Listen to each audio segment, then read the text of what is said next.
Bienvenue sur Limitless Project, le podcast qui explore les mystères de nos super-pouvoirs et cherche comment les libérer.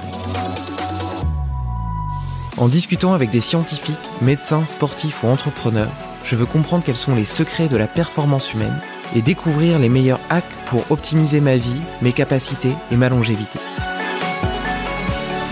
Si toi aussi tu veux exploser ton potentiel et améliorer ta santé, abonne-toi au podcast et rejoins ma newsletter pour recevoir chaque mois mes plus incroyables découvertes. À la naissance, la connexion cerveau-muscle est inexistante, et c'est la raison pour laquelle le bébé n'est même pas capable de soutenir sa tête. Au cours de ses premières semaines, il va développer sa motricité, passer par plusieurs réflexes archaïques, pour enfin réussir à tenir debout au bout de 12 mois. Le bon déroulement de ces étapes est tout à fait fondamental pour permettre le développement cognitif de l'enfant et aura des conséquences sur tout le reste de sa vie. Les douleurs éventuelles que tu ressens peut-être dans le dos, les cervicales ou les épaules ne viennent probablement pas tant du fait que tu passes la journée derrière un ordinateur, mais de patrons moteurs pas correctement intégrés lorsque tu étais bébé. C'est tout le sujet de l'expertise de Mathieu Boulet, posturologue, ostéopathe et préparateur physique, qui a développé une méthode unique pour détecter ces manquements et trouver comment les corriger. Ces travaux permettent aussi et surtout d'améliorer la performance, physique comme intellectuelle, puisque tout est toujours lié. Ainsi, de Lucas, premier organisme vivant il y a 3,8 milliards d'années, à aujourd'hui, il s'est intéressé aux facteurs qui permettent à l'espèce humaine d'exprimer son plein potentiel. Et spoiler, ce n'est pas la méditation. Je ne vous en dis pas plus et vous laisse écouter notre excellent échange sans plus attendre. Ah, et avant de démarrer, je voudrais faire une petite dédicace à Marie Diary sur Instagram, une fidèle auditrice de Limitless Project qui a la gentillesse de partager les épisodes dans ses stories. Merci à elle et à tous ceux qui m'aident à progresser par leurs messages d'encouragement, leurs commentaires sur Apple Podcast ou leurs partages sur les réseaux sociaux. Vous êtes géniaux. Salut Mathieu. Oui, bonjour David, comment tu vas? Eh ben écoute, en pleine forme, fin d'après-midi pour moi, début de matinée pour toi. On a fini par réussir à s'entendre malgré la distance et je suis très heureux de faire ta connaissance en chair et en os. Ben David, c'est un plaisir pour moi, puis peut-être bientôt en personne, hein, si les conditions se concrétisent. Moi, je vais être en France dès la fin septembre, encore là si tout va bien. Mais on croise les doigts, je suis optimiste. D'après moi, ça va se faire cette fois-ci. Mais entre-temps, c'est bien d'être avec toi en ligne parce que c'est tout à fait possible, hein. Où est-ce que tu atterris en France? J'atterris toujours sur Paris, mais je me dirige sur Strasbourg pour la fin de semaine du 25-26 septembre au Crêpes de Strasbourg, que j'ai bien hâte de visiter pour la première fois d'ailleurs. Super, bah écoute, si j'ai l'occasion, moi je suis à Montpellier, au sud de Montpellier, donc ça me fait un petit peu de route, mais si j'ai l'occasion, avec grand plaisir. Et du coup, comme je chez vous, hein, quand même, Montpellier, c'est quand même un climat pas mal plus intéressant que Strasbourg, quand même. Ouais, mais écoute, figure-toi que moi justement, je commence à saturer un petit peu de cette chaleur. Ça manque bah, justement, tu vois, moi j'adore la nature, la verdure, les arbres. Ici, tout est assez sec. Il y a assez peu de verdure, assez peu de vent. Il fait hyper chaud. Donc, j'aimerais bien me rapprocher d'une région un petit peu plus montagneuse, vers les Alpes, tu vois, qui me semble plus intéressante d'un point de vue climatique. Je trouve qu'il commence à faire vraiment chaud par ici. Ouais, quand même. C'est vrai que cet été, je sais qu'à Montréal, on bat des records de chaleur, hein, tout simplement. Ouais, j'ai vu ça. Comme, l'Ouest canadien, c'est incroyable, hein. Eux, c'est problématique, en fait, avec les feux de forêt et tout. Mais alors oui, je comprends je peux comprendre ta motivation de te déplacer un peu au nord. La bouffe est très bonne aussi. C'est complètement différent, hein, comme gastronomie. Là, plus on se déplace vers le nord de la France, on se rapproche de l'Alsace. En fait, là, c'est vraiment une gastronomie qui est tout à fait différente. Et j'avoue qu'une de mes motivations très importante, à savoir que je vous visite régulièrement en temps normal, c'est quand même la gastronomie française. Vous êtes très, très bien reconnu et à juste titre à ce niveau-là. Donc, je m'ennuie des fromages et du vin, je pourrais te dire bien franchement. Depuis 1 an et demi là, que j'ai pas pu venir vous visiter. Donc, amateur de fondue et de raclette. Ah oui, vraiment beaucoup. Ouais, puis évidemment, ça, on était sur Sarrebourg quand même pendant à peu près un an à répétition là. Et puis donc, ouais, ça quand même, je m'en rappelle encore là. C'est tout à fait vif dans ma mémoire si ça fait longtemps que ça s'est pas produit. Même chose en Suisse avec, ben justement avec Sébastien Zimmer. Dont on parlait avant de commencer l'enregistrement. Oui, non, c'est ça, c'est les raclettes. C'était la première fois, en fait, chez Sébastien que je mangeais une raclette. J'avais jamais goûté à ça avant. Et j'étais content de savoir que celle que j'avais dégustée était en Suisse, pour dire qu'on fait bien les choses des fois, là, où on les fait de façon appropriée. Mais oui, donc dans tous les cas, j'ai bien hâte de revenir vous voir en Europe. Bon, bah, il va falloir s'organiser une petite raclette avec Sébastien vers Lausanne. Ça serait un super voyage et une super rencontre. J'en Ouais, suis je suis sûr. partant. Bon, du coup, comme je te le disais, le sujet du podcast, c'est l'exploration du potentiel humain. J'essaie de comprendre quels sont les facteurs qui nous permettent d'accéder à la performance, qu'elle soit physique ou intellectuelle. Et du coup, avant de te présenter, est-ce que tu pourrais déjà me dire, tous mes invités sont proches de près ou de loin de cette thématique. Et toi, personnellement, qu'est-ce qui t'a donné envie de t'intéresser à ce potentiel humain et d'essayer d'aider d'autres gens à l'exploiter?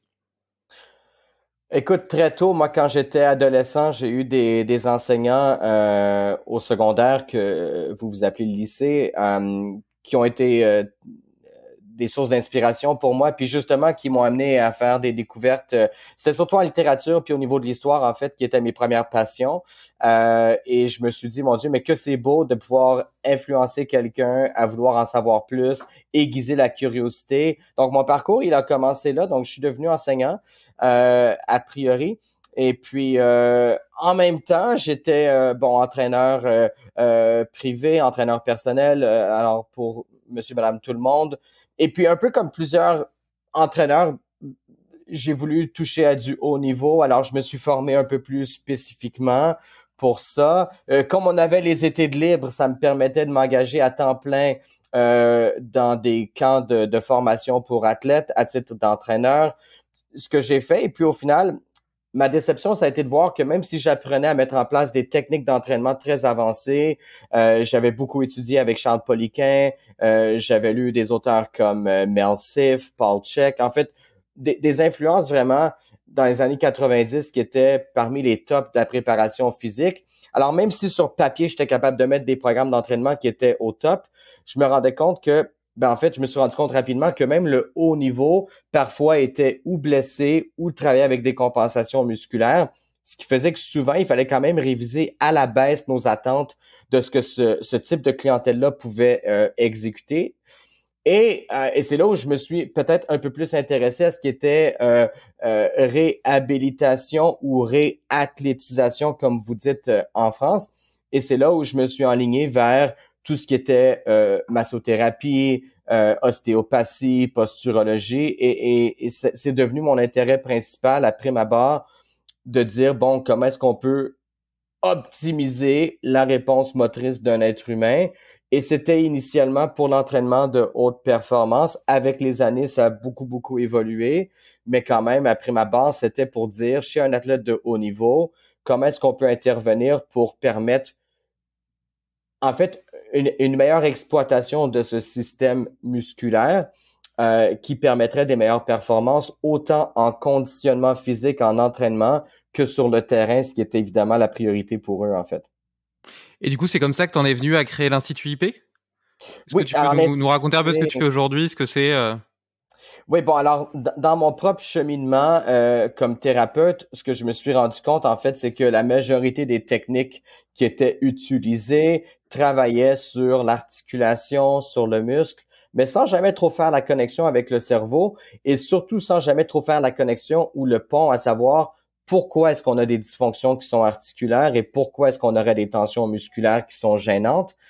Et à force d'étudier, je me suis rendu compte que la majorité des déséquilibres musculaires que l'on a à gérer chez des adultes, ils se sont en fait développés à l'enfance et surtout entre 0 et 1 an. Donc, j'ai commencé à étudier tout ce qui était développement moteur et à force d'utiliser des exercices de développement moteur avec mes propres clients, avec mes propres athlètes, ben même sur Montréal, les entraîneurs qui me référaient souvent à des clients, quand le client retournait avec ses exercices, on peut dire neurologiques, il comprenait pas vraiment pourquoi on faisait ce genre d'exercice-là. Alors, je me suis dit, pourquoi pas commencer à former des entraîneurs et à leur montrer le lien entre le cerveau et les muscles et à savoir que ça se fait à l'enfance.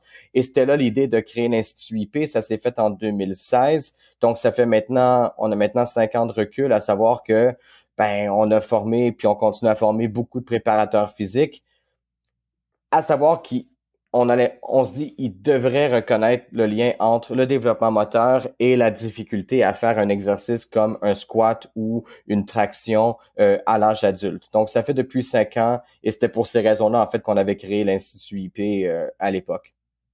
Et alors, pourquoi est-ce que le fait de pas avoir correctement développé ses patrons moteurs, ses réflexes archaïques sur les 3 premières années de vie du bébé peut à ce point-là modifier l'expérience de vie qu'il aura tout le reste de sa vie? Ça paraît quand même con, entre guillemets, que parce que t'as pas rampé, que t'as directement marché, ou t'as rampé que d'une patte, toute ta vie t'auras des équilibres et tu seras emmerdé, soit dans la performance sportive, mais même dans la vie quotidienne potentiellement, avec, je sais pas, des douleurs au dos, etc.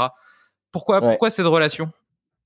Parce qu'en fait, ce qu'on oublie, c'est le contexte initial. Alors, on prend à peu près pour acquis que on fonctionne aujourd'hui d'une certaine façon et que ça a un peu toujours été le cas. On oublie vite, hein, en fait, et c'est vrai pour tout.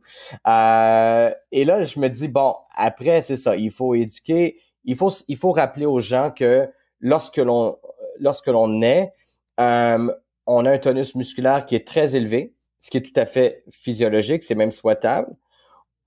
D'un point de vue postural, si on peut s'exprimer comme ça, d'un point de vue positionnel, on se retrouve dans une chaîne de flexion très prononcée. Hein? On a une forme dans la colonne vertébrale, c'est une forme de C, donc on est en repliement sur soi-même. Encore une fois, tout à fait physiologique, tout à fait voulu. Et troisièmement, notre cerveau conscient, même s'il est présent dans la boîte crânienne, il n'est pas du tout activé, ce qui fait qu'on doit développer un contrôle entre le cerveau et les muscles, ce qui fait qu'à la naissance, on ne contrôle même pas volontairement les muscles de la nuque ou de la tête. Et on le sait bien à ce moment-là, nous, si on a un nouveau-né dans les bras, il faut lui tenir la tête parce que on pourrait prendre pour acquis qu'il va pouvoir le faire, mais il ne peut pas le faire. Donc, à la naissance, il n'y a rien d'acquis et tout est à gagner. Et les gains vont se faire pour certains mieux que pour d'autres. Pour certains, ils vont se faire un peu plus à droite, un peu moins à gauche.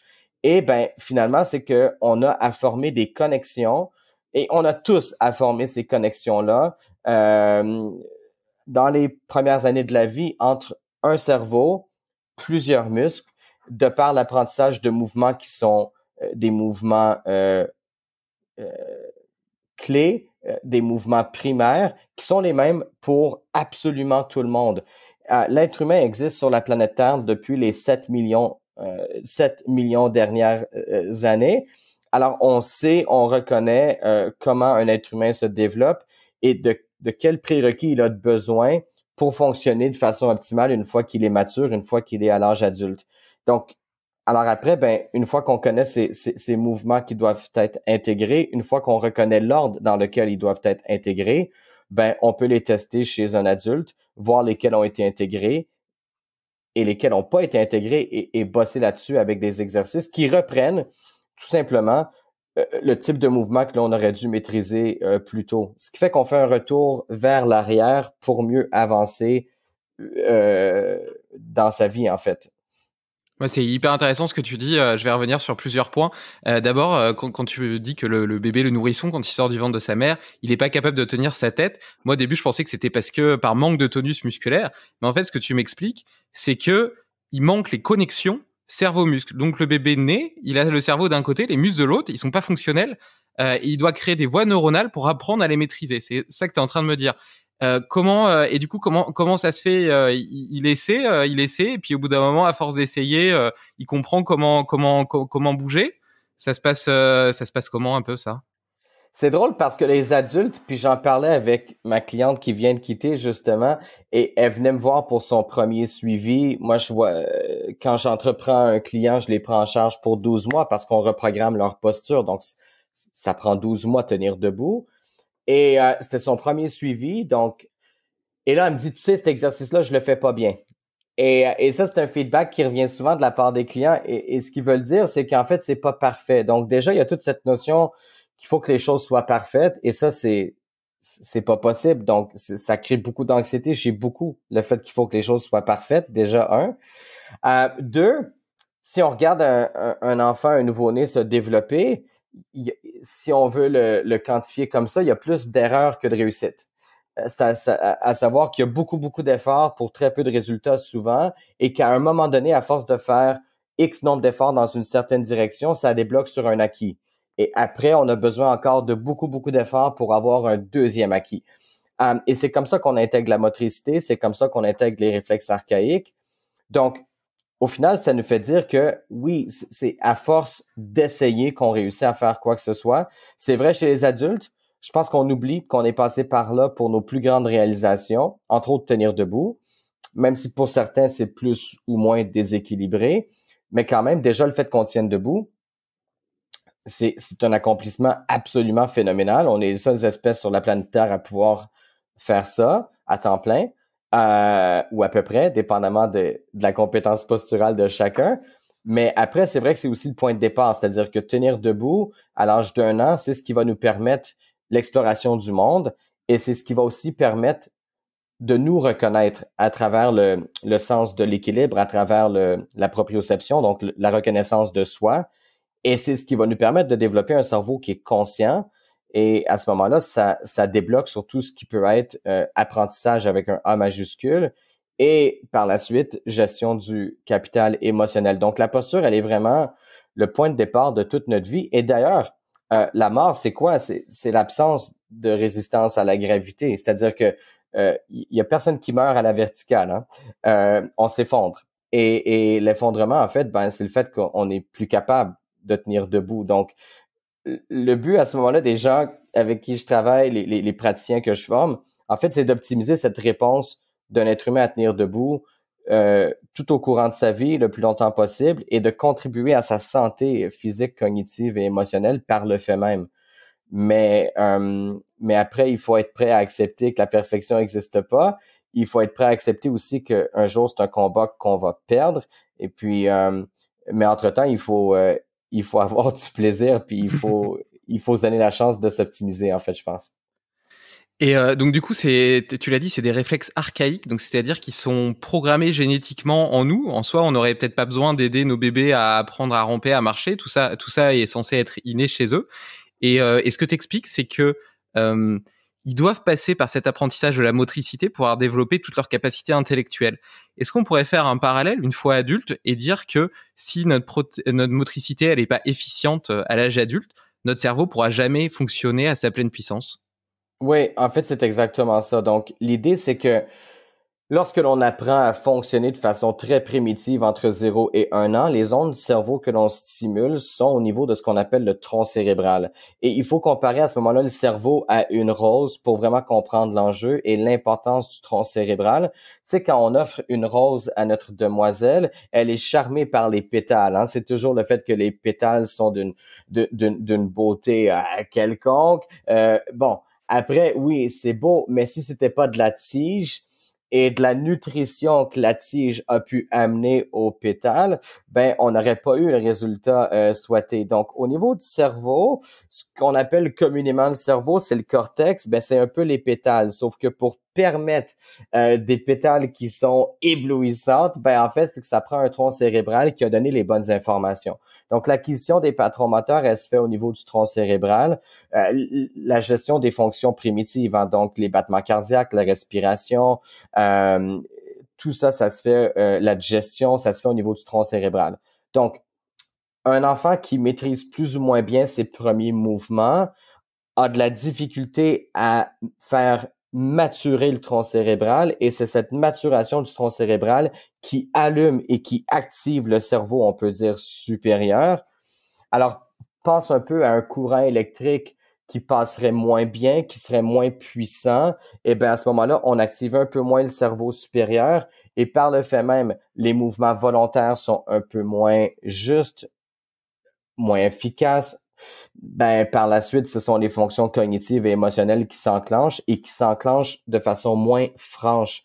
Donc, la résilience qu'on bâtit à force d'apprendre à ramper, et pour revenir sur ton autre question, bon, en fait, comment on développerait les muscles de la nuque? Ben, en fait, c'est que si on est à être sur le ventre, ben, pour regarder droit devant, ce qui est aussi programmé, on doit relever la tête. Et dès qu'on relève la tête, on commence déjà à créer de la résistance, de la résilience dans notre système parce qu'on commence à activer les muscles qui vont nous permettre de tenir debout. Donc, tous les muscles qui sont derrière le corps. Donc, la chaîne, on appelle ça la chaîne antigravitaire, en fait. Donc, ces muscles-là, à la naissance, ils sont allongés et ils sont pas du tout connectés avec le cerveau. Donc, un peu comme tu l'as dit, a priori, il faut vraiment créer ces connexions-là. Et là, oui, on peut commencer à jouer le jeu de la vie et on peut participer de façon active et on peut être un peu plus dominant et un peu moins dominé par rapport à tous les enjeux auxquels on va faire face. Et ça peut être enviable, ouais.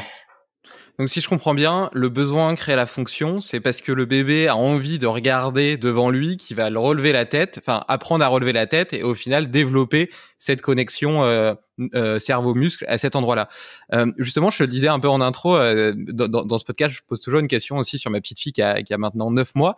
Et quand j'avais eu Pierre Dufraisse dans l'épisode, je crois, 12, un super épisode par ailleurs, il m'a dit, à la question, quel conseil est-ce que tu me donnerais pour donner à ma fille le meilleur départ dans la vie possible? Il m'a dit, suis une formation de Mathieu Boulet. Alors, étant donné que j'étais en chair et en os, enfin presque en chair et en os, du coup, on en a parlé, t'as dit que on a dit que plus ou moins que le besoin crée la fonction. Donc, est-ce que ça serait ça le rôle du parent plutôt que d'aider le bébé? Est-ce que ça serait de lui donner des stimulations extérieures qui lui donneraient envie d'aller développer lui-même ses réflexes archaïques?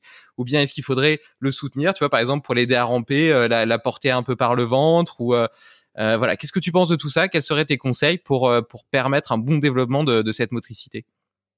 En fait, il faut rien faire, mais il faut pas empêcher la nature de s'exprimer. Et c'est un peu le problème de nos civilisations occidentales évoluées. C'est en fait que souvent, on empêche, on crée sans le vouloir, hein, parce que finalement, on veut tous le meilleur pour les autres. Souvent même des fois plus pour les autres que pour soi-même. Hein. Donc, évidemment, d'autant plus pour nos enfants. Mais bon, sans trop le savoir, on vient qu'à gêner ce qui devrait se développer de façon tout à fait naturelle. Je te donne quelques exemples. Bon, par exemple, les sièges de voiture. Alors, c'est parfaitement impensable en 2021 de fonctionner sans siège de voiture parce que dès qu'on veut aller du point A au point B, par exemple, pour aller faire les courses, et on se dit que c'est quand même assez essentiel de faire les courses et que des fois, il faut amener le gamin avec nous.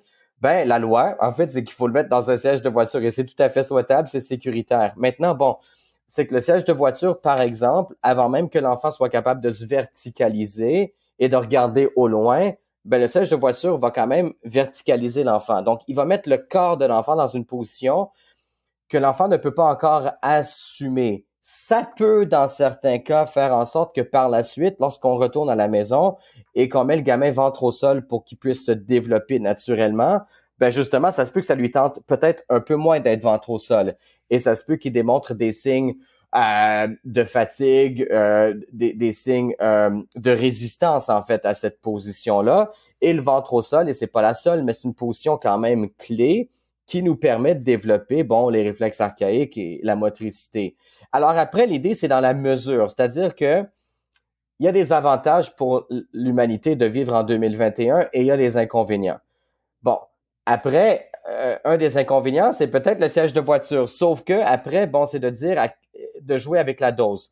Alors peut-être qu'entre 0 et 1 an, si les parents, ils ont comme objectif de voir toute la France et de faire ce qu'on appelle chez nous le van life, hein, de partir ouais. Bon, c'est peut-être pas le meilleur temps pour le faire lorsque le gamin, il est entre 0 et 1, parce que là, il va toujours être dans le siège de voiture. Tandis que si dans une journée, le gamin, il est 15 minutes dans le siège de la voiture, puis que le reste du temps, il est en exploration de motricité, ben on devrait quand même très bien s'en sortir. Donc, c'est souvent aussi une question de mesure. Donc, tu vois, le siège de voiture, c'est un exemple. Mais sinon, tous les jouets qui existent à ce jour qui tendent à vouloir verticaliser un enfant avant que lui choisisse de le faire, ça, il faut absolument abolir. Chez vous, vous avez le Yupala. Mais tout ce qui est aussi, bon, les parcs, les marchettes, ça, c'est un non catégorique. C'est un non catégorique parce que, bon, oui, c'est vrai que c'est pratique lorsque le gamin, il est dans la marchette, on se dit, il est en sécurité, il nous dérange pas trop. Sauf qu'à partir du moment où on le verticalise, en fait, plus on le verticalise avant même que lui puisse le faire, moins il va avoir le goût d'être ventre au sol parce que le but, c'est d'être verticalisé.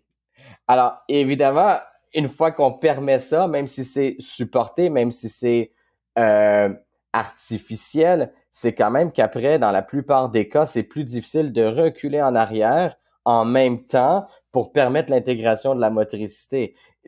L'exemple le plus récent dont je peux parler, qui est peut-être un des plus pathologiques, c'est celui-là. Alors ça, vraiment, c'est la cigarette. Attends, on est en podcast, donc du coup, les gens le voient pas, oui, mais t'as montré ton téléphone. Le portable, c'est vraiment la cigarette de notre génération. On le voit chez les adultes. C'est quand même intéressant quand tu vois un adulte faire une publication, puis je suis le premier à le faire, sur ses réseaux sociaux pour dire, vous savez, pour le week-end, je me déconnecte, donc je vous souhaite bonne fin de semaine. Pour que les autres puissent savoir que ça vaut peut-être pas la peine d'essayer d'interagir pour les 2 prochains jours parce que en fait, on est un peu en détox. Mais on est tous un peu rendus là. On a tous retiré des bénéfices des portables, des réseaux sociaux. Ce qui arrive, c'est que, bon, chez l'enfant très jeune, qui est capable d'aller sur YouTube, mais qui est pas encore capable de ramper, c'est que ça crée une inversion dans l'ordre des apprentissages moteurs. On est supposé développer de la motricité au niveau de la tête, des épaules, des hanches et au final, de la motricité fine au niveau des mains, par exemple. Alors, le gamin qui apprend à jouer sur le portable, mais qui réussit pas à ramper, c'est d'autant plus difficile par la suite de l'amener à ramper s'il est efficace sur un portable parce qu'en fait, on a tout simplement tout à fait modifier l'ordre dans lequel les apprentissages devraient se faire.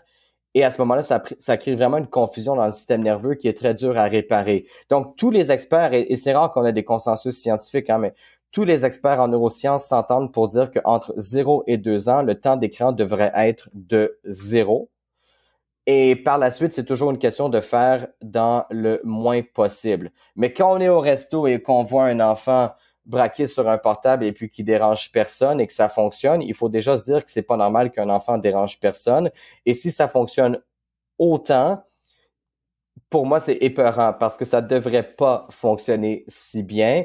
Et on sait que ça modifie les circuits dopaminergiques. Donc après, ça peut avoir des conséquences au niveau de la motivation et ça peut amener des troubles de comportement, des troubles de motricité. Alors vraiment, c'est du poison. Les portables, c'est des poisons pour les adultes, mais c'est des poisons dont on récupère encore moins bien chez les gamins. Donc tout ça mis ensemble, je te dirais, mon cher David, ce sont des éléments qui nous amènent à comprendre pourquoi ça se passe plus ou moins bien pour la plupart des gens qui veulent être au top de leur forme, alors physique, cognitive et puis émotionnelle. Ouais, bah, tu l'as dit sur le point des écrans, c'est assez fou. Bon, du coup, nous en France, on a quand même pas mal de prévention sur le sujet, notamment la maternité, chez le pédiatre, etc. T'as des affiches, tu vois. Et puis bon, après, tout le monde les lit pas forcément, mais le problème, c'est que comme tu l'as dit, ça marche tellement bien que j'imagine que malgré tout, il y a plein de parents qui tombent dans cette solution de facilité. Et du coup, moi, Lucie, elle regarde pas les écrans, évidemment. Moi, en plus, elle a 9 mois, donc ça serait quand même vraiment tôt. Mais dès qu'elle en voit un, je sais pas, du coin de l'œil ou autre, tout de suite, ça la captive et elle le regarde, etc. Et tu vois le pouvoir d'attraction énorme que ça a sur un bébé. Donc, j'imagine bien que ça marche hyper bien. Et sur le point de la marche, je pense que c'est aussi une question sociétale où on a érigé le fait de marcher tôt comme un facteur de réussite sociale. Et du coup, on te demande toujours, et toi, t'as marché à quel âge? Ou et ta fille, elle marche déjà, etc. Oh bah tiens, je connais un tel, il a marché à 9 mois. Alors qu'en réalité, à t'écouter, on devrait peut-être plutôt encenser les enfants qui marchent le plus tard possible. Et donc, plutôt d'essayer d'avoir un enfant qui marche le plus tôt possible, on va peut-être essayer d'avoir un enfant qui marche le plus tard possible. Parce que ça voudra dire qu'il aura eu tout le temps nécessaire de développer ses patrons moteurs, ses réflexes archaïques, etc. Et du coup, une fois adulte, tu disais tout à l'heure que tu recevais des patients et que tu étais capable de détecter les réflexes qui n'avaient pas été correctement appris lorsqu'on est enfant. Alors déjà, avant de chercher à comprendre comment les résoudre, je me demande déjà comment on arrive à les détecter. Parce que tenir debout, je pense que tout le monde y arrive. La connexion muscle-cerveau fonctionne a priori chez tous les adultes. On sait ramper à quatre pattes, je pense. Donc, tous ces petits réflexes archaïques-là, c'est difficile d'aller les détecter de détecter a posteriori qu'ils n'ont pas été correctement pratiqués dans les premières années de vie, à moins de demander à ses parents. Moi, par exemple, du coup, j'ai demandé à ma mère et elle m'a dit qu'effectivement, j'avais pas beaucoup rampé. J'étais très vite passé à la position debout. Donc, j'avais probablement un parc. J'avais pas de trotteur, mais j'avais peut-être un parc ou quelque chose qui m'a aidé à me lever trop tôt. Mais donc, comment tu détectes tout ça? Ben écoute, déjà, je reviens sur ce que tu as dit il y a quelques minutes, mais en fait, tenir debout, il y a vraiment une question de timing, un peu comme il y a une question de timing pour tout le reste dans la vie. C'est vraiment à 12 mois. On est programmé pour tenir debout à 1 an.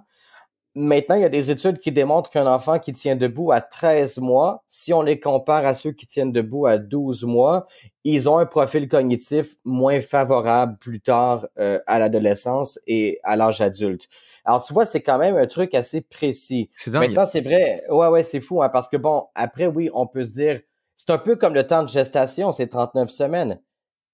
Après, à 42, on se pose des questions, puis à 32, c'est pas optimal non plus. Donc, il y a vraiment le souci de dire que, en fait, il y a des choses qui devraient se faire dans un certain laps de temps, pas moins, pas plus, et tenir debout, on le sait de par la littérature, c'est vraiment 12 mois. Alors bon, après 12 mois et 4 jours, il faut pas non plus pleurer, mais 13 mois, on sait qu'il y a des conséquences. Maintenant, c'est pas dramatique, ce sont des troubles de nature fonctionnelle, ce sont des désordres qui sont pas non plus de l'ordre de la pathologie, mais quand on vise, et c'est l'idée de ton podcast, mais quand on vise l'optimum, ben il faut déjà faire la différence entre 12 et 13 mois. Mais c'est vrai qu'en dessous de 12 mois, il y a des étapes qui ont été loupées et ce sont des étapes prérequis. Et à ce moment-là, on aboutit, oui, on aboutit tous debout, hein, ou à peu près, mais certains ont pris trop de temps pour le faire, ce qui fait qu'il y a une qualité d'intégration qui est pas là. Et il y en a qui n'ont pas pris assez de temps pour le faire et eux, ben ils ont souvent tout simplement loupé des phases développementales.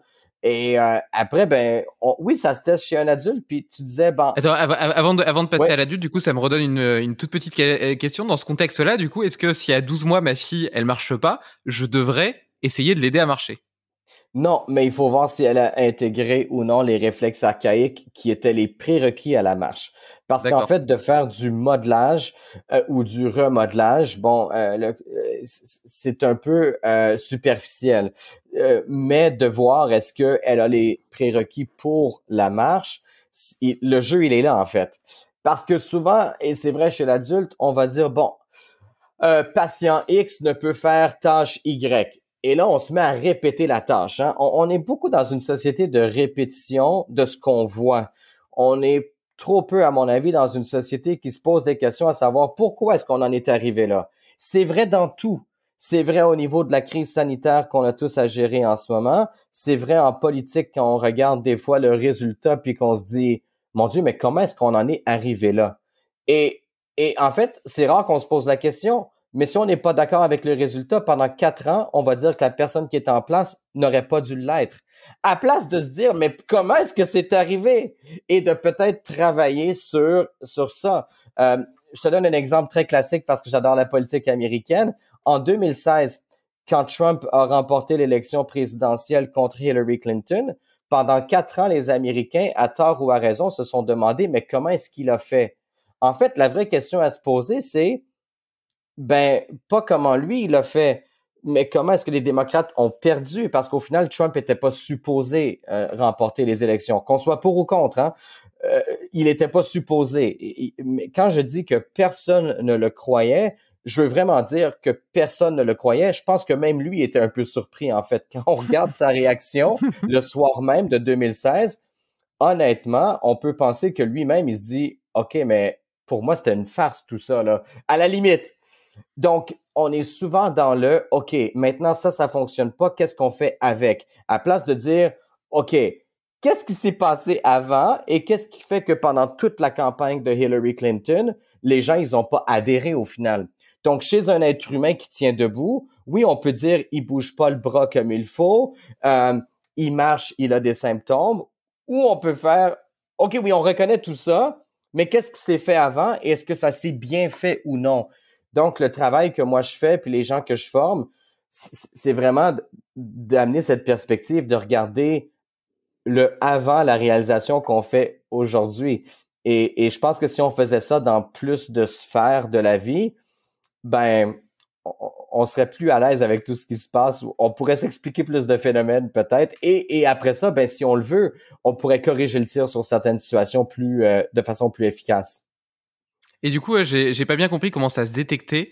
Une fois adulte, comment est-ce que tu peux lier, par exemple, une douleur à l'épaule ou au dos avec le fait que, il aurait pas correctement appris à ramper, par exemple? Bon, ben, écoute, je te donne un exemple concret parce que, ben, c'est vrai qu'à la vidéo, bon, par exemple, il y a des réflexes. Après, si tu veux, dans l'article lié, je peux mettre des petites vidéos, des petits contenus. Donc, si t'en as une à me donner, je pourrais la rajouter dans l'article après. Écoute, je vais te le décrire, ça va être plus simple, mais il y a des réflexes qui sont cutanés. Donc, un réflexe cutané, c'est simple, c'est qu'on fait une friction avec un outil qui s'appelle un marteau réflexe et on regarde la réaction. Eh ben, au final, c'est-à-dire que, par exemple, si on fait un réflexe cutané de la main et qu'on fait une friction vers le bas, un réflexe non intégré, ben, les doigts vont se refermer. Et ça, c'est vrai chez l'enfant, mais c'est vrai chez l'adulte aussi. On va avoir la même réaction d'immaturité, peu importe l'âge du sujet. Et ça, c'est pour les réflexes cutanés. Pour les autres, c'est un peu plus technique, puis ça sort un peu du contexte de ce qu'on fait ensemble aujourd'hui. Mais en fait, pour les réflexes cutanés, c'est super simple. La même réponse qui devrait être tout à fait normale, par exemple, pour le réflexe plantaire à l'âge d'1 an chez un gamin, ben c'est la même réponse qui devrait être normale chez un homme de 47 ans. Donc, un réflexe non intégré chez un gamin de 4 mois, qui serait tout à fait normal pour le réflexe plantaire, eh bien, si c'est toujours pas intégré chez un homme de 47 ans, on va retrouver exactement la même réponse motrice, qui est celle, en fait, d'un signe là où le réflexe n'est pas intégré. Donc l'âge du sujet sera pas un obstacle à la découverte des prérequis qui sont peut-être pas intégrés. En fait, ça change absolument rien. Ce qui fait qu'à tout âge, on peut savoir si les gens ils ont des acquis ou non. Et l'exemple du 4 pattes, il est flagrant et il est frappant, en fait. Tu vois, si on demande à quiconque de marcher à 4 pattes de façon coordonnée, rythmique et fluide, moi, je peux te garantir que 8 personnes sur 10 avec qui je le fais, ce travail-là, et j'inclus les athlètes de haut niveau, ils n'arrivent pas à ramper à 4 pattes sans avoir à avoir d'hésitation, sans avoir à y réfléchir. Et puis finalement, on se dit, pourtant, c'est simple. Et ils vont même aller jusqu'à dire c'est un peu bête. Mais en fait, c'est pas bête, mais c'est définitivement simple. Sauf que quand c'est pas intégré, c'est pas facile pour autant. Alors, c'est ça. Tout se teste à tout âge. Se retourner d'un côté, se retourner de l'autre. Est-ce que la personne peut le faire en gardant son axe? Bouger les yeux de façon coordonnée. On teste avec la pointe d'un stylo. Donc finalement, non, tout se teste à tout âge. Ça, c'est jamais un problème. Les immaturités, à ce moment-là, elles se révèlent d'elles-mêmes. Et du coup, tu penses qu'une fois adulte, on devrait tous réapprendre à ramper? Est-ce que ça Pas vaudrait si le on coup n'a pas dans besoin. sa petite... Non, donc ouais, d'accord. Donc il faut quand même faire des tests précis pour savoir exactement. Je veux dire, il n'y a pas un protocole qui pourrait être un peu général et qui pourrait travailler un peu le vestibulaire, l'oculaire, le proprioceptif et qui serait une sorte de pack, pas forcément pour régler des manquements passés, mais plutôt en forme d'entretien, juste pour continuer à entretenir un peu tous ces systèmes. On n'a pas besoin de les entretenir si on vit. Mais ça, c'est un bon point que tu fais, David, parce que la plupart des gens avec qui je termine le fameux protocole de reprogrammation posturale, ils vont me dire, OK, maintenant, je fais quoi? Je dis, mais maintenant, tu vis. Non, mais est-ce que je vais perdre mes acquis? Alors, le parallèle que je vais te faire, c'est le parallèle de la langue.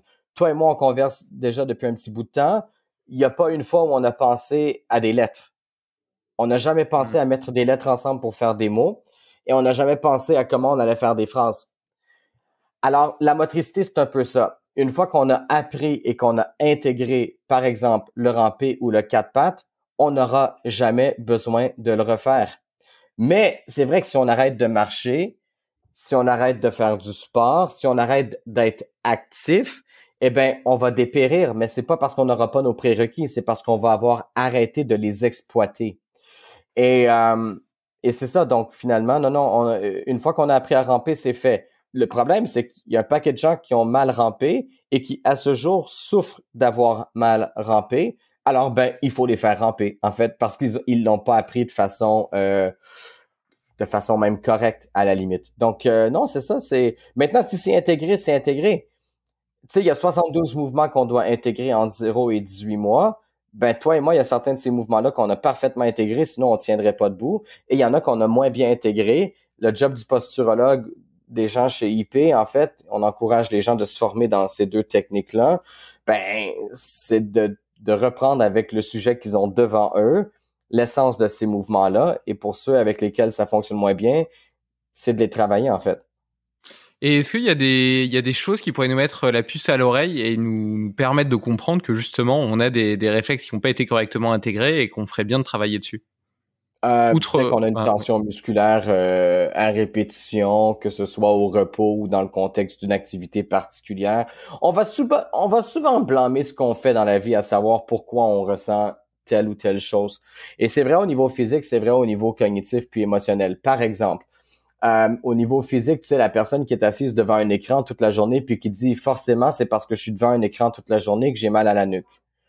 Mais cette même personne-là qui déjà au départ accuse des déficits de mobilité au niveau du cou, ben on peut au minimum dire qu'il y a une partie de ces symptômes qui viennent du fait qu'elle a une nuque qui est raide.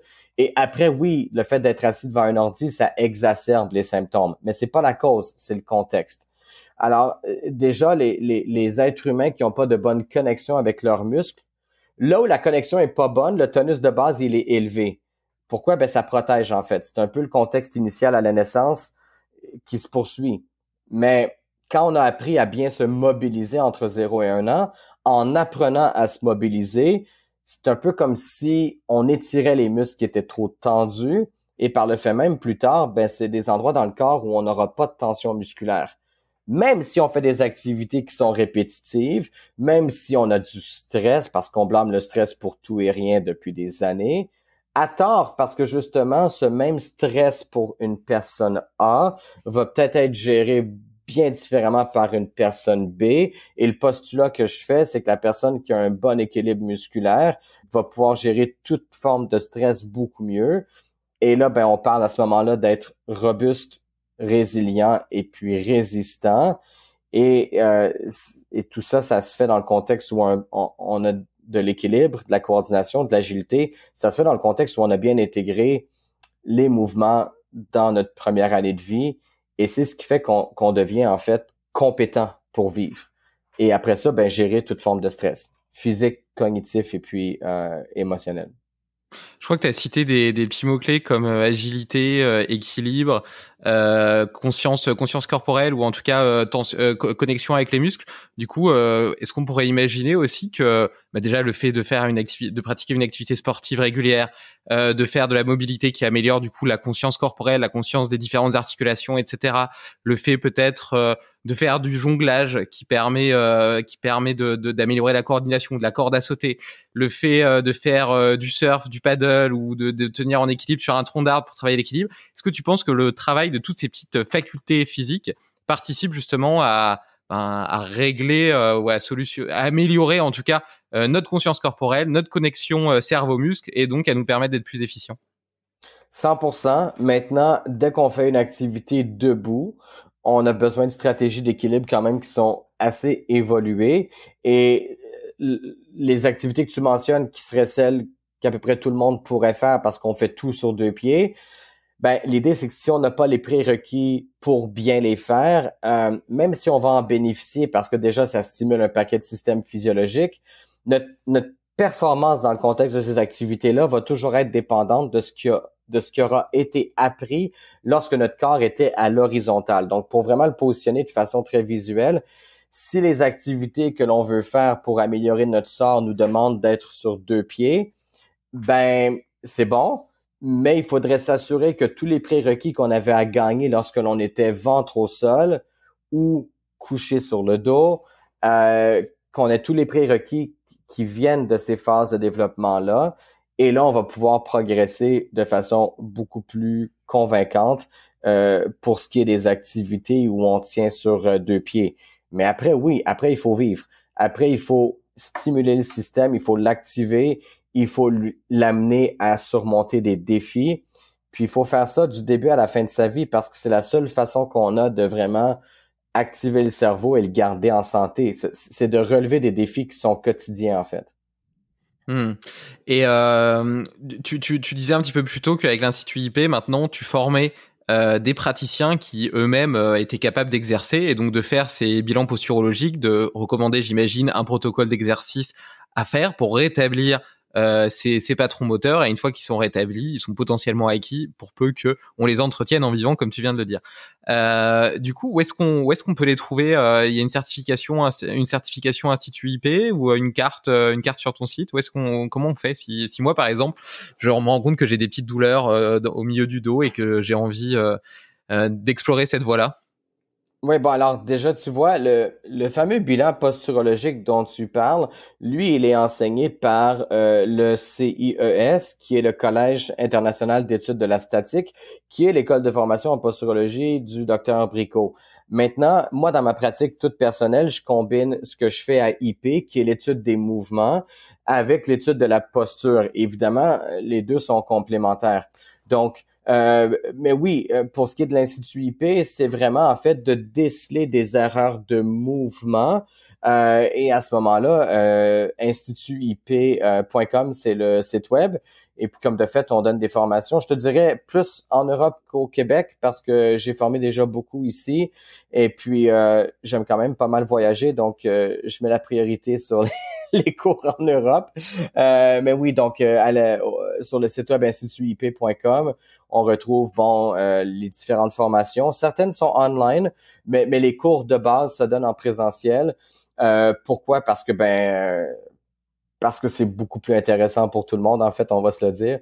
Parce qu'il y a une question pratico-pratique au niveau des exos, et c'est quand même bien de pouvoir faire une supervision en personne de ces exercices-là. Surtout qu'en Europe, on commence à avoir des groupes quand même très importants, donc s'assurer que tout le monde comprend bien, que tout le monde est au même point, ça se fait mieux en personne. Donc, ouais. Mais ça, c'est pour former les praticiens. Moi, si je suis un patient. Exactement. Ah, alors si tu es un patient, alors j'avoue qu'à ce moment-là, l'idée, c'est peut-être un peu d'être connecté avec des gens qui sont déjà praticiens. Parce que tu vois, ce qui arrive, c'est que ce qu'on apprend à l'Institut IP, est-ce que ça porte vraiment un nom? Tu sais, pas vraiment, parce qu'au final, c'est l'apprentissage de la motricité humaine. Ça cadre pas dans un champ particulier qu'on apprend dans une fac à l'université. Sinon, il existe, ce qu'on appelle des psychomotriciens, mais eux travaillent souvent avec la petite enfance et c'est pas dans un objectif de performance physique. Donc, je te dirais, l'idée à ce moment-là, c'est que s'il y a des gens qui cherchent un praticien, ils ont tout simplement à m'envoyer un message. Bon, ça peut être sur les réseaux sociaux, ça peut être au site, au courriel sur le site de l'Institut IP. Et puis moi, par la suite, je fais une recherche et puis je leur trouve quelqu'un qui sont dans leur coin de pays. C'est peut-être la meilleure façon de procéder à ce moment-là. Super, bah écoute, je mettrai tes coordonnées dans l'article lié et tu vas sûrement te faire harceler de centaines de messages. Du coup, tu parlais des formations. Justement, j'en ai suivi une sur qui s'appelait, sur les origines de la performance. Je me souviens que tu parlais de Lucas, qui était le premier organisme vivant il y a 3,8 milliards d'années, si je me trompe pas. Ouais. Jusqu'à aujourd'hui. D'abord, dans toute cette rétrospective, qu'est-ce que tu as appris et qu'est-ce que tu as retenu? Quels sont les secrets de la performance en réalité? Écoute, ce que j'ai appris, c'est que les émotions sont pas très importantes. Mais c'est vrai que ça enrage les gens quand on dit ça, puis je fais un peu exprès parce que je trouve ça bien de choquer un peu parce que ça amène une nouvelle réflexion, puis je pense qu'on est ici pour évoluer. Mais oui, les émotions, c'est ça, c'est que finalement, je trouve qu'on se fait beaucoup de soucis pour des trucs qui sont pas très importants, parce que quand on regarde un peu notre histoire sur le long cours, quand on regarde un peu les cellules qui composent notre organisme, quand on regarde l'origine de ces cellules-là, de nos bactéries, on se rend compte que ce qui importe vraiment pour le corps humain, c'est deux choses, c'est la survie et c'est la reproduction. Donc, je pense que si on veut vivre des vies enrichissantes, il faut déjà s'assurer qu'on est bon, qu'on est compétent et qu'on peut assurer notre survie. Alors, ça exige de nous le souci de vouloir être en bonne forme physique. Et ça exige de nous d'avoir un bon contrôle sur notre corps moteur parce que tout ce qu'on fait dans notre vie, c'est qu'on contracte des muscles. Toute expression de soi passe par la contraction de muscles. Il y a un neuroscientifique que j'aime bien qui s'appelle Daniel Wolpert, qui est un Britannique, qui dit on n'a que deux façons d'influencer le monde à l'extérieur de nous, par la contraction musculaire et par la sueur. Alors, il y a que ça, parce que même quand on dit oui, on s'exprime par nos idées, ben, l'expression de nos idées, elle passe quand même par la vocalisation et c'est encore des contractions musculaires, donc on y échappe pas.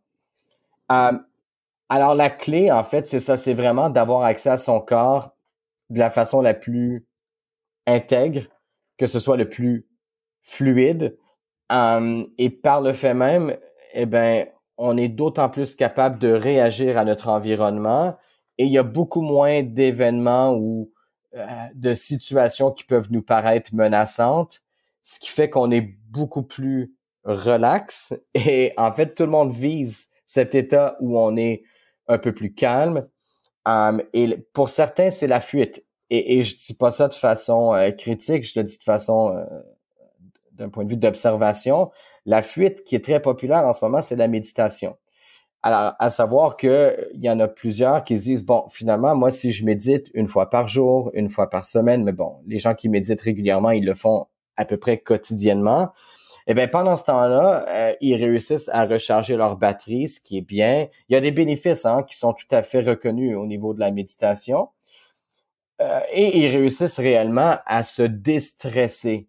Sauf que la méditation, c'est un luxe. Si on recule pas très loin dans notre histoire, on se rend compte qu'on n'était pas capable de méditer parce que si on prenait le temps de se reposer les yeux fermés, ben on était une proie facile en fait.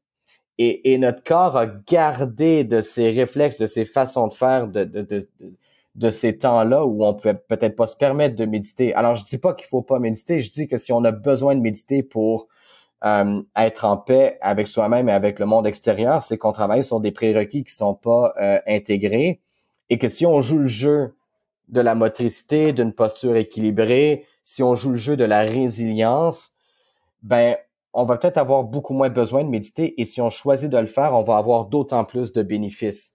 Mais lorsque la méditation passe d'une demande à un besoin, et c'est le cas de plusieurs que je connais, c'est là où on peut se demander à quel point pour moi, c'est un jeu qui est dangereux à jouer parce que déjà, ça démontre une fragilité et je reprends le terme de Pierre Dufresne, mais l'idée, c'est de rendre les gens anti-fragiles et c'est exactement ce que je suggère de par les approches que je pratique à tous les jours, là. Après, l'époque dont tu parlais, où notre objectif principal était de survivre, même si biologiquement, aujourd'hui, c'est encore notre principal objectif, c'était peut-être une époque dans laquelle on était aussi beaucoup plus connecté à la nature, dans des sociétés qui étaient beaucoup moins complexes, avec beaucoup moins d'interactions sociales différentes, variées, tu vois, avec des groupes, je pense, plus petits, où on allait chasser, etc. Donc beaucoup plus dans la nature, tu vois.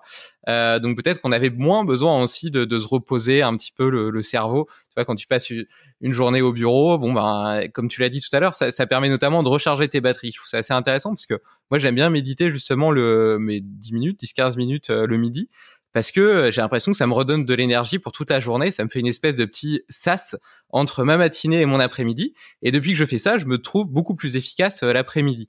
Ceci étant, elle doit effectivement pas prendre la place d'autres réflexions, introspection, etc. Tu parlais de la pratique physique. Je pense que le sport est aussi une façon d'apprendre à gérer ses émotions, de décharger aussi cette énergie qui peut avoir tendance à s'accumuler.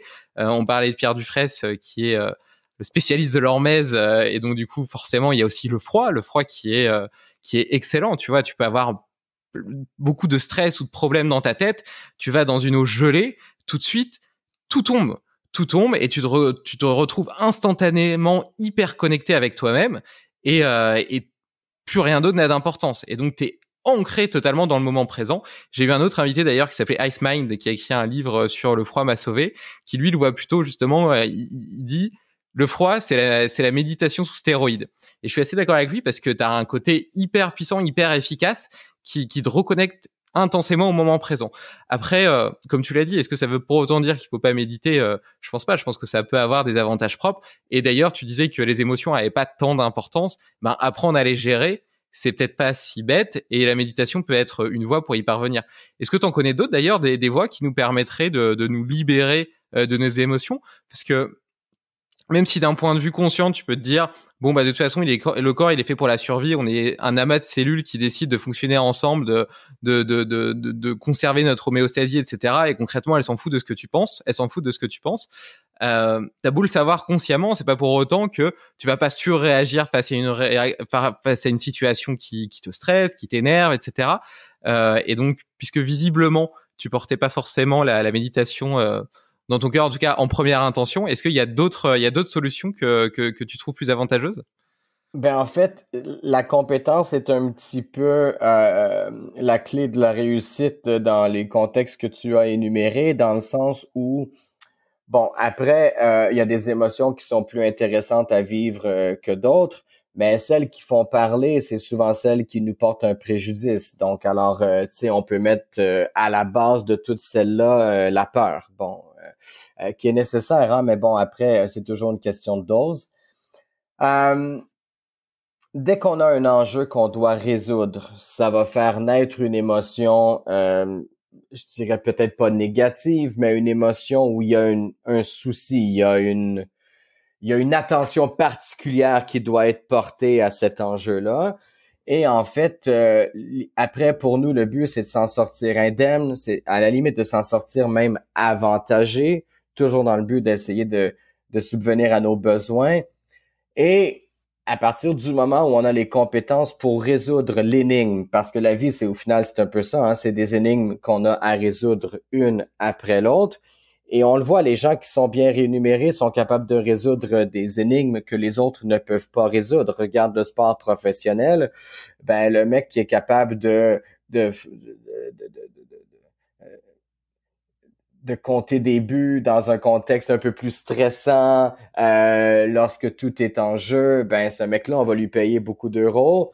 Et puis sinon, les autres, ben peut-être moins. Donc ça, c'est une récompensation qui est financière, mais on travaille avec des sous. Donc c'est un peu comme ça qu'on peut le visualiser.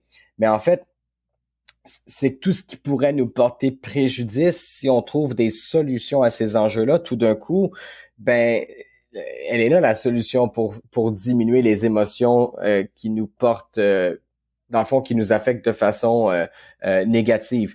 La recherche de solutions, elle se fait au niveau du cerveau qui est évolué. Donc, après, c'est que si on n'a pas les prérequis sensorimoteurs que l'on est supposé avoir et que l'on développe très tôt, ça va être plus difficile d'allumer les ondes du cerveau qui vont nous servir pour la résolution de problèmes. Après, c'est là où souvent, ce que moi j'ai vu dans ma pratique, c'est que c'est souvent ces gens-là qui ont besoin de méditer parce que, et ça se comprend, ils sont dépassés par les événements, ils n'arrivent pas à trouver des solutions à leurs problèmes, à leurs enjeux, parce que c'est pas vraiment un problème, la vie c'est des enjeux. Eh ben là, ils vont. Alors, on peut se battre ou on peut fuir. Et se battre, hein, c'est même pas violent. Hein. Se battre, ça veut dire confronter. Et ben, ces gens-là, finalement, ils vont un peu moins confronter. Ils vont fuir, entre autres dans la méditation, mais dans d'autres formes de fuite aussi, qui sont peut-être beaucoup moins positives. Ça peut être l'alcool, ça peut être différents types d'addictions où on essaie de s'échapper à la réalité le temps de quelques verres, le temps d'une consommation de drogue, toujours pour évidemment se rendre compte qu'on est toujours replongé à un moment donné ou à un autre dans la vraie vie et que là, ben c'est pas plus facile que ça l'était, au contraire, c'est peut-être plus difficile. La méditation a au moins le bénéfice de bonifier les connexions du cerveau. Et je te dirais que ce que j'aime beaucoup de tout ce qui est thermique en la solution du froid, c'est que, ben, en fait, ça nous sort de notre tête. Et je pense que là où des fois avec la méditation, c'est plus difficile pour moi de trouver que c'est absolument extraordinaire, c'est qu'on demande un effort conscient pour, d'une certaine façon, essayer de sortir de la conscience. Et je dis pas que c'est pas possible, mais c'est un effort qui est considérable. D'ailleurs, c'est un effort qui est, je crois, pas à la portée de tous. C'est aussi un effort qui, d'après moi, pour plusieurs même qui s'y mettent volontairement et qui ont le goût de la méditation, c'est très difficile souvent pour beaucoup. Et je me dis, bon, à ce moment-là, c'est pour dire que ça a toute sa valeur quand même. Mais le froid, là où c'est vraiment encore peut-être plus accessible, peut-être même plus intéressant à la limite, c'est que ça te donne pas le choix, le froid. Hmm. Et ça, je trouve ça bien parce que je me dis, si le corps, c'est peut-être plus violent, c'est peut-être plus agressif, et c'est peut-être pas pour tout le monde à ce moment-là. Mais ça ne donne pas le choix et le corps va devoir s'adapter et réagir sans qu'on puisse intervenir consciemment. Et ça, je pense que ça a une force qui est à reconnaître. Et à ce moment-là, probablement que la meilleure solution, c'est d'avoir un peu de tout, hein, parce que tous les outils ont leurs forces et leurs faiblesses. Mais j'avoue que je suis très séduit par l'idée du froid. J'avoue pas l'avoir essayé parce que... il fait trop froid à Montréal. Ouais, déjà, il fait froid 6 mois sur 12, donc je me dis, on a déjà notre dose. Mais bon, ouais, c'est ça. Merci de m'avoir trouvé une excuse, David. J'apprécie parce que j'étais à court d'excuses. Mais j'avoue que venant de la part de quelqu'un qui habite sur Montpellier, c'est peut-être plus facile de voir qu'ici, le froid, on en a déjà assez sans avoir à se mettre dans une baignoire le temps d'une fin de semaine comme je vous vois faire. D'ailleurs, je vous trouve tous très courageux pour vous prêter à cet exercice-là. Mais oui, c'est reconnu, les bénéfices, ils sont là. Puis c'est juste une question de temps avant que je me mette à jouer ce jeu-là, moi aussi. Là. Et alors, tu vois, ouais, dans la logique, tu vois tout ce que tu dis, ça rejoint un petit peu aussi la logique un peu de la naturopathie, notamment hygiéniste au Canada, qui dit que à partir du moment où ton homéostasie elle est bien respectée, ton corps il est pas censé tomber malade et se guérir entre guillemets lui-même. D'ailleurs, j'en parlais il y a pas longtemps dans un autre podcast avec Georges Mouton, qui est médecin, qui a inventé un peu le principe de médecine fonctionnelle, qui s'intéresse un peu comme toi aux causes plutôt qu'aux symptômes. Et bref, je trouve ça hyper intéressant. Mais soit toujours dans cette idée, dans cette logique d'équilibre, je sais que toi, t'aimes bien la pyramide de Maslow. T'en as pas mal parlé dans tes formations, qui dit que justement, il faut commencer par adresser les étages du bas de la pyramide, qui sont les besoins physiologiques, etc., avant de pouvoir monter. Donc, en gros, qu'il faut d'abord assurer notre survie avant de pouvoir penser à la performance. Et tout ça est aussi proche d'une certaine notion d'équilibre, j'ai envie de dire. Tout doit être en équilibre. Et donc là, tu parlais du combat ou de la fuite face à une réaction par rapport à la gestion du stress. Tu as deux options à chaque fois face à une situation, c'est le combat ou la fuite. Et tu avais l'air de dire qu'il valait mieux toujours combattre. Est-ce que dans cette logique d'équilibre, c'est pas bien aussi de temps en temps de fuir? Là, je parle même pas pour la survie, mais simplement pour le repos du corps, etc. Tu vois, comment est-ce que tu trouves des moments dans ta journée qui soient un peu moins tu vois, moi, je suis quelqu'un d'un peu hyperactif, très énergique. Je fais du sport tous les matins en démarrant ma journée. Je suis à fond toute la journée. Et puis, voilà, et tu vois, justement, ces moments de méditation, c'est un peu les sas où je me relâche. Et puis bon, après, le soir, il peut y en avoir d'autres avec ma femme, etc. Parfois, je regarde un peu la télé. Voilà, ça m'arrive quand même. Mais je veux dire, je pense que j'ai plus un excès de feu que de glace. Ouais, je comprends. Et est-ce que tu penses pas que ce côté-là est important aussi? Et si oui, est-ce que comment est-ce que toi tu l'adresses? Ben, il est essentiel. Alors oui, je me suis peut-être mal exprimé, mais en fait, l'idée, c'est pas toujours de confronter. Ouais, mais alors bon, déjà le sommeil, c'est énorme parce que bon, déjà le sommeil, c'est peut-être l'arme ultime la plus sous-estimée dans la santé des individus. On a négocié le sommeil de toutes les façons. Bon, c'est pas ma spécialité, mais j'ai des amis qui bossent beaucoup sur ça.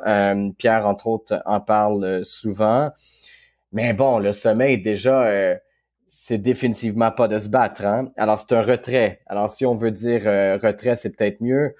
Mais déjà, ça prend un sommeil qui est récupérateur, ça prend un sommeil d'un point de vue quantitatif qui est suffisant. Après, c'est pas nécessairement de fuir que de pas se battre, mais de se ressourcer, ben c'est justement souvent de retourner aux sources. Par exemple, la marche en forêt, c'est quand même dynamique, c'est actif, mais ça permet un ressourcement qui peut être vu comme méditatif, hein. L'entraînement physique, quand c'est fait dans les limites de ce qui est acceptable d'un point de vue de physiologie humaine, c'est un peu la même chose. Tu vois, moi, je fais un peu comme toi, je fais mon entraînement le matin. Et quand j'ai à soulever des charges, bien, j'ai pas le luxe de penser à autre chose.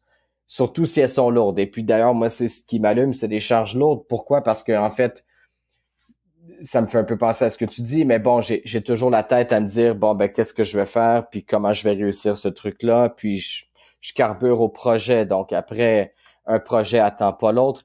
Alors, j'ai comme pas le choix pour me sortir de là, d'avoir un projet qui est d'autant plus important dans un moment donné pour dire que pendant ce temps-là, la tâche à exécuter, elle est tellement exigeante que par défaut, je peux pas penser à autre chose. Donc, l'entraînement en force, pour moi, ça remplit parfaitement bien ce mandat-là.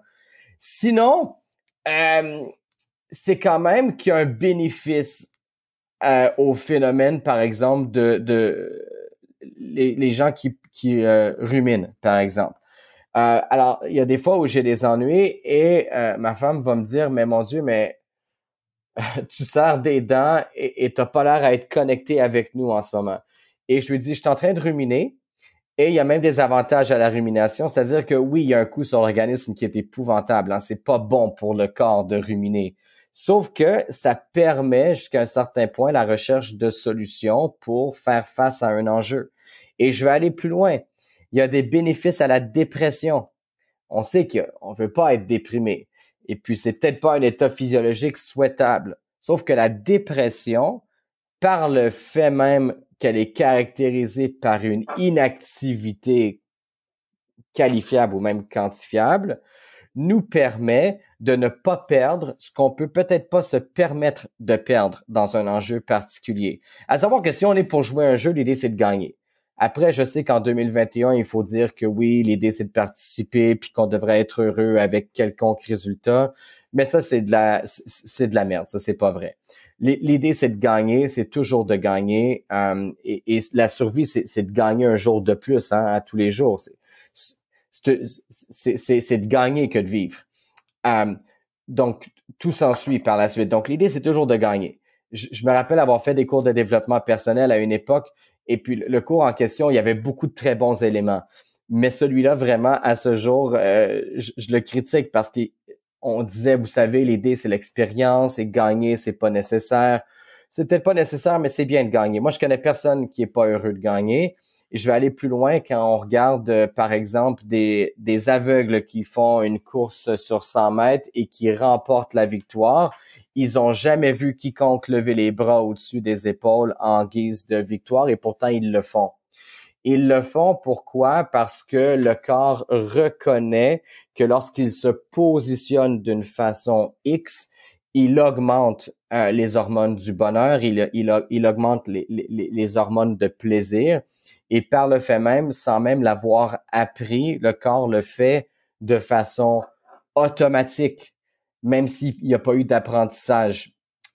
Donc après, qu'on vienne pas me dire que gagner, c'est pas bon. Mais c'est ça. Donc le but, c'est de gagner. Et je me rappelle pas trop pourquoi je te disais ça, mais il faut absolument que les gens retiennent que le but, c'est de gagner. Et que pour gagner, des fois, ben c'est ça, des fois... Mais si tu parlais de la dépression. Oui, bon, alors des fois, il faut aussi savoir quand ne pas participer. Et ça, c'est pas perdre, c'est choisir ses combats. Et on le dit des fois, ça, il faut apprendre à choisir ses combats. Et ça, c'est totalement... Ça, j'y crois. Parce qu'on peut pas tous les entreprendre et on pourra pas gagner tout le temps non plus. Alors, il faut quand même aussi accepter qu'il y a des fois qu'on gagne pas. Il faut pas que ça nous... il faut pas que ça joue trop sur notre humeur parce que ça serait dommage parce que ça voudrait dire qu'on jouera plus. Mais donc, perdre, c'est correct, mais il faut essayer de gagner quand même. C'est marrant, ça me fait penser à... Il y a eu une émission à la télé, un truc type télé-réalité, où tu mettais un homme et une femme sur une sorte d'île et ils devaient survivre pendant 3 semaines. Et tout nus, ils étaient tout nus sans rien, quoi. Et du coup, t'as un homme et une femme qui se retrouvent sur l'île Et puis ils essaient un peu de chasser, de trouver des petites baies, des choses comme ça, etc. Et ils trouvent rien, tu vois. Et donc au bout de 3 jours, ils ont toujours rien trouvé. 3 ou 4 jours, ils ont toujours rien trouvé. Et du coup, ils crèvent de faim. Et le gars, du coup, il dit, bah, moi maintenant, je fais plus rien. J'ai décidé de faire un jeûne de 3 semaines. Et du coup, la fille toute seule, elle a décidé, elle, de faire un abri, d'aller chasser, etc. Et au final, elle a réussi, à force de résilience, de trouver de la nourriture. Et au bout du compte, le gars a quand même accepté d'en manger parce qu'il crevait la dalle. Il devait se sentir très bien, lui, hein, à la fin de cette émission-là. Vraiment, sa testostérone devait vraiment très bien fonctionner. Ouais. Enfin bref, c'était juste parce que je trouvais ça drôle. Mais après, sinon, ce que tu dis résonne particulièrement bien avec ce que je pense par rapport au sommeil. Effectivement, c'est hyper important. D'ailleurs, je recommande nos auditeurs d'écouter, si c'est pas encore fait, l'épisode avec Aurélie Montin, une spécialiste du sommeil. On parle beaucoup de toutes les techniques qui permettent d'améliorer la qualité et la récupération lors du sommeil. Les balades en forêt, en nature, ça il y a rien de mieux, c'est clair, c'est 100 fois mieux que la méditation en soi. Et la connexion avec la nature est juste incroyable. Et d'ailleurs, je recoupe avec l'enfant, la petite enfance, les bébés ont tout compris. Lucie, parfois, elle est à l'intérieur, elle pleure, elle en a marre, tu la mets dehors, même sans rien faire avec elle, juste regarder les vaches, etc. Elle est super contente et elle peut y rester 1 heure sans rien faire, juste à regarder la nature, tu vois. C'est juste complètement dingue, quoi.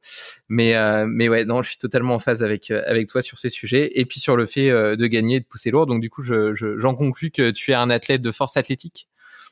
Ben, je suis pas vraiment un athlète, hein. Je suis curieux et j'essaie de m'améliorer. Et en fait, souvent, je vais choisir des domaines dans lesquels je suis pas très bon parce qu'il y a plus à apprendre. Et c'est peut-être ça, en fait, qui m'intéresse le plus là-dedans. Donc, j'ai toujours un coach qui en connaît plus que moi, qui me dit quoi faire. Alors, dans mon domaine d'expertise, j'ai vraiment une bonne idée de ce que je fais, mais je connais à peu près rien d'autre. Mais vraiment très humblement, là, c'est vraiment le choix que j'ai fait là, de devenir un hyper spécialisé. Ouais. Et tout en sachant très bien qu'à ce moment-là, j'allais être d'une incapacité assez remarquable dans un paquet de domaines autres, même des fois connexes, hein. Au niveau de l'entraînement, par exemple, bon, oui, je m'y connais un peu, mais tu sais, c'est que après, ben, je fais affaire avec des gens qui, eux, ils en ont fait leur spécialité et après, ben, je me laisse coacher. Vraiment, je suis un très bon étudiant. Et je fais et j'exécute sans à peu près jamais poser de questions. Je fais confiance au processus. En fait, je suis un peu le patient ou le client que je souhaite avoir dans mon bureau, tu sais. Alors, je redonne aux autres ce que je souhaite pour moi-même le plus possible. Et bon, après c'est l'apprentissage, hein. C'est de comprendre comment ça fonctionne, comment est-ce que un fait les choses, comment est-ce que l'autre les fait. Et au niveau de l'entraînement, c'est cool parce que tu l'appliques sur toi et puis tu vois déjà comment est-ce que tu réagis à A, comment est-ce que tu réagis à B, et tout le monde a une contribution à faire. Donc je reste curieux, mais en même temps, je donne aussi la responsabilité à quelqu'un de me dire quoi faire. Et ça, je trouve que ça me calme beaucoup parce que j'ai pas à réfléchir et ça me donne la chance de réfléchir à d'autres choses. Et c'est déjà déjà correct.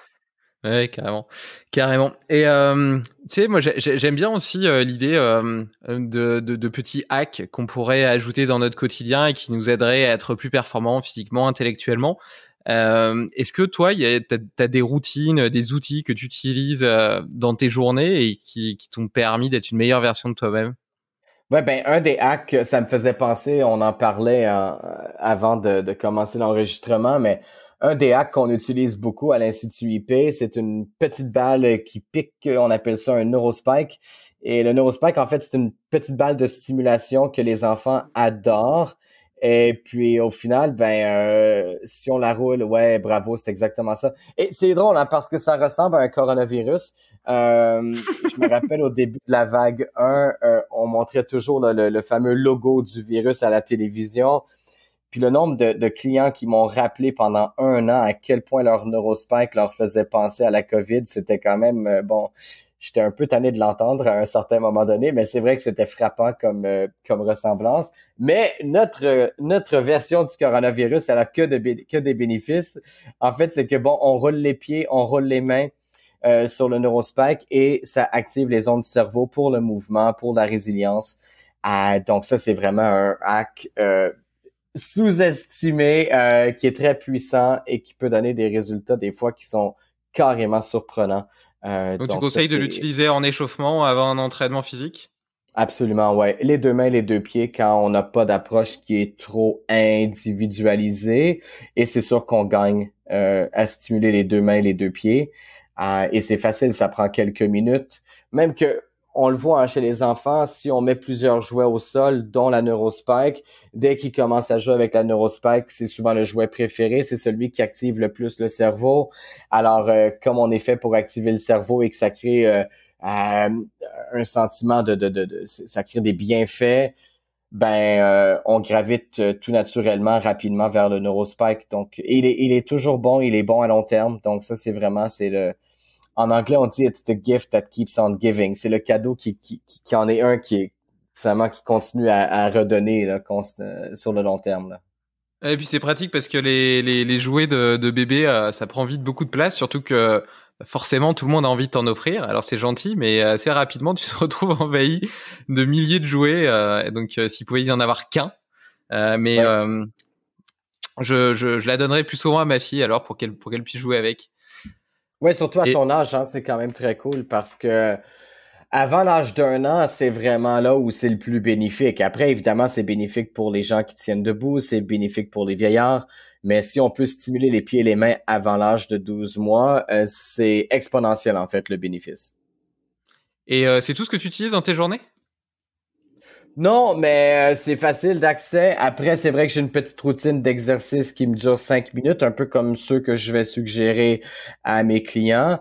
Bon, par exemple, je vais faire un exercice pour les yeux, peut-être deux, alors pour améliorer tout ce qui est focus attentionnel, mais aussi pour améliorer le recrutement musculaire des chaînes droite et gauche. Historiquement, moi, j'ai un œil gauche qui est un peu paresseux, un œil gauche qui louchait.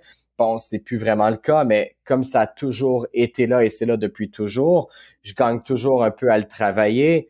Mais bon, après, sinon, oui, coordination œil-main, pour moi, ça n'a jamais été facile. Donc, un exercice que Sébastien Zimmer, justement, avait mis en ligne il y a quelques années, que j'utilise une fois de temps en temps, que je donne à beaucoup de mes clients, c'est le œil-main derrière le dos. Donc, encore une fois, avec le Neurospike, alors de la main droite, on fait passer la balle derrière le dos par-dessus l'épaule gauche et on l'attrape avec la main gauche et on fait l'inverse. Ça implique des mouvements au niveau de la colonne, ça implique de l'équilibre, ça implique de la coordination œil-main. C'est vraiment un exercice qui est super complet. Mais oui, donc ça, c'est tout ce qui serait exercice d'équilibre, de coordination, d'agilité.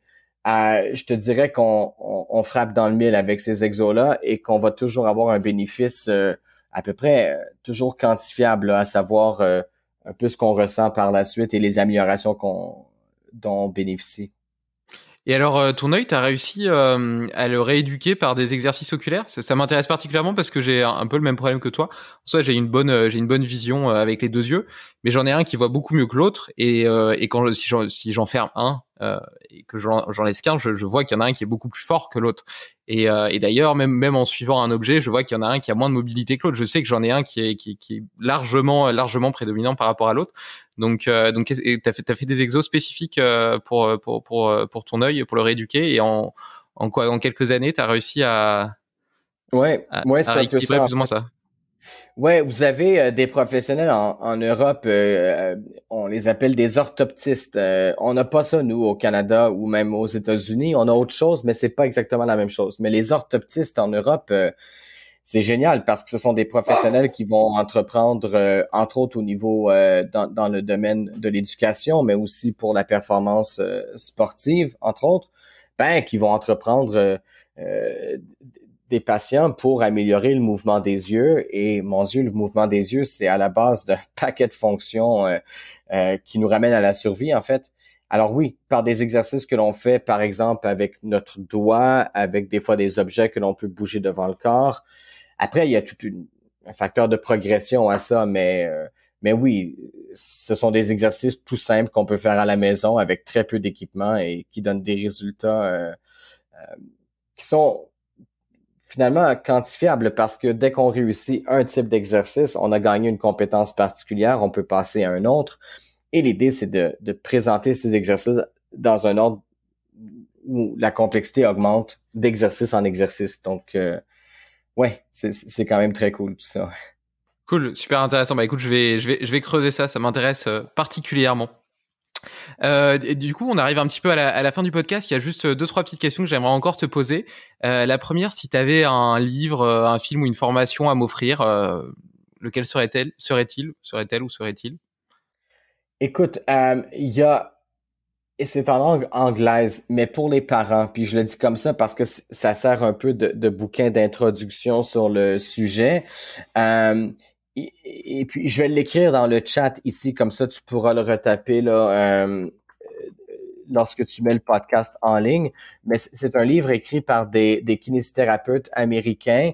Et en fait, le titre en anglais, c'est How to be physically superb. Comment être superbe physiquement. Et c'est Ça m'intéresse. vraiment... Oui, ben en fait, et tu vois, c'est vraiment l'étude détaillée de ce qui se fait entre 0 et 1 an chez un gamin, à savoir les stades de développement, le type de mouvement qui devrait être intégré. Et c'est écrit pour les parents. Donc, après, oui, il y a un peu de neuro, euh, bon, mais c'est vraiment écrit pour les parents, donc avec une petite formule à suivre. Euh, et c'est un programme, en fait. C'est le programme de la vie, en fait, qui est dans ce livre-là. Moi, ça a été une de mes premières lectures sur le sujet il y a de ça maintenant plusieurs années. Et ça a ouvert tout un monde qui est celui que j'explore depuis ce temps-là, en fait, et celui dont on parle ensemble aujourd'hui. Donc, je t'ai mis la référence avec le site web. Ça nous ramène à un institut de développement qui est en Pennsylvanie, à Pittsburgh, toujours en opération. Et ils ont écrit dans les années 60 ce livre-là, qui est tout autant d'actualité. Bon, la nouvelle version, c'est celle que je t'ai inscrite dans le chat. Mais bon, les notions datent des années 60 et puis je te dirais que c'est pas mal les mêmes notions dans la nouvelle version du livre, là, parce que j'ai la version ancienne puis la version nouvelle. C'est pas mal le même livre. Je te dirais, c'est juste la qualité des illustrations qui a changé, là. On est toujours biologiquement les mêmes, hein. Ouais, exact. Et c'est un peu le constat qu'on peut faire avec tout ça, ouais. Et est-ce qu'il y aurait un autre body hacker que tu pourrais me présenter et qui, à ton avis, ferait un excellent invité pour Limitless Project? Oui, mon Dieu, il faut absolument que tu parles avec Jean-Philippe Carrère. Est-ce que tu connais Jean-Philippe? Eh ben non, en plus je le connais pas, alors ça m'intéresse d'autant Oh. plus. Écoute, moi j'ai rencontré Jean-Philippe, c'est un Français lorsque j'étais en France l'an dernier. Et c'est un ingénieur de formation qui se donne dans l'invention de technologies diverses pour améliorer la santé des gens, surtout au niveau de la qualité de l'eau et de la gestion des champs électromagnétiques. Je t'en dis pas plus. C'est une bombe. C'est le genre de mec que je pourrais entendre parler pendant des heures. Il a une histoire qui est la sienne, qui est tout à fait particulière, qui est surprenante. Et vraiment, moi, c'est mon coup de cœur depuis que je viens en France. Il le sait d'ailleurs, Jean-Philippe Carrère. C'est un must pour ton podcast, donc je te le recommande chaudement. Ouais, super, je vais aller regarder d'un peu plus près ce qu'il fait et puis j'ai hâte de le rencontrer du coup. Tu me l'as bien prévendu. Je suis content. Et pour terminer, où est-ce qu'on peut te retrouver, travailler avec toi? Donc, tu as cité tout à l'heure l'Institut IP. Est-ce qu'il y a d'autres canaux? De toute façon, je mettrai l'URL du site, etc. dans l'article lié. Ouais, bon, tu vois, alors mon site web personnel, c'est mattboulet.com, mais j'ai fait une petite erreur lorsque je te l'ai écrit ici. Je reprends. Non, mais je le connais, Bon. t'inquiète pas. Ah bon, et puis sinon, si les gens sont intéressés à ce qui est un peu plus développement personnel, version neuro, alors là, ils peuvent se diriger sur personeuro.com. Pour les formations que l'on offre à des préparateurs physiques, c'est institutip.com. Ça fait pas mal le tour, je te dirais. Perso Neuro, du coup, c'est quoi exactement? Perso Neuro, c'est une révolution en ce qui a trait au développement personnel. On connaît tous les gourous du développement personnel. Franck Nicolas, vous avez en France, Anthony Robbins pour les Américains. Perso Neuro, c'est de rebaptiser le développement personnel en pensant aux compétences que l'on peut bâtir pour soi versus de miser sur une dose de motivation extrinsèque qui vient de la part de quelqu'un qui nous dit qu'on devrait être bon, beau et capable. Et en fait, c'est ça, c'est un peu le contraste à ce qui se fait en développement personnel. C'est basé sur tout ce qu'on discute depuis le début du podcast. Alors, une belle intégrité neuromotrice, une bonne résilience, qui justement est à la base de notre réponse au stress, qui est un enjeu au cœur de tous les programmes de développement personnel, en fait. Et donc, c'est une formation à destination des particuliers, de tout un chacun, à suivre chez soi en ligne, c'est ça?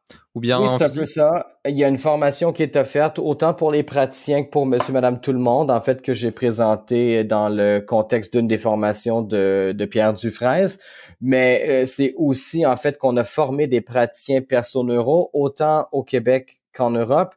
Alors, les gens qui écoutent ton podcast puis qui disent, mon Dieu, moi, je pense que comme patient, je pourrais bénéficier de ce programme. Ils peuvent aller en ligne et puis trouver des praticiens qui sont déjà certifiés. Sinon, il y a un e-book qui est gratuit. Il y a même une conférence gratuite à même le site web Perso Neuro. Et oui, donc alors il y a différentes façons d'explorer tout ça, là, dépendamment de est-ce qu'on est praticien, client et jusqu'où on veut pousser la découverte de soi-même et à quel point on veut bâtir sa résilience. Ouais, c'est super. Je connaissais pas cette facette de ton parcours, mais je viens de faire un petit tour pendant que tu pitchais. Je viens de faire un petit tour sur le site. Ça a l'air super. Donc je vais te mettre mon adresse email pour recevoir l'ebook gratuit, promis. Et je suis sûr que ce sera hyper intéressant.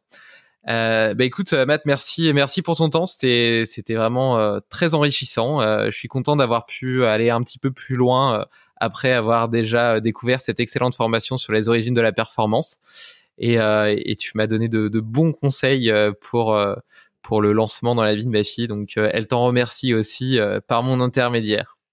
C'est super gentil. Ça fait très, très plaisir d'entendre ça. Allez, à bientôt. Et puis, j'espère qu'on aura l'occasion de se voir autour d'une raclette prochainement. D'ailleurs, j'ai une idée, c'est d'essayer de faire un repas avec tous les invités que j'aurais eu pour la première saison de Limitless Project. Et je me dis que ça ferait un truc super parce que vous êtes tous experts sur des thématiques différentes et je pense qu'on pourrait vraiment passer un moment incroyable et très très enrichissant pour chacun, qu'on pourrait même filmer pour que nos auditeurs puissent l'entendre. Ben oui. Mais bon, après la dimension internationale est pas toujours facile à adresser, mais peut-être que sous couvert d'une raclette, j'arriverai à en tenter certains. C'est déjà plus tentant pour moi, ça c'est définitif. Je te disais que je te dirais que t'as pas bien la raclette. Allez, merci, à bientôt, ciao ciao. Merci à toi, David. Bravo, tu as écouté cet épisode jusqu'au bout.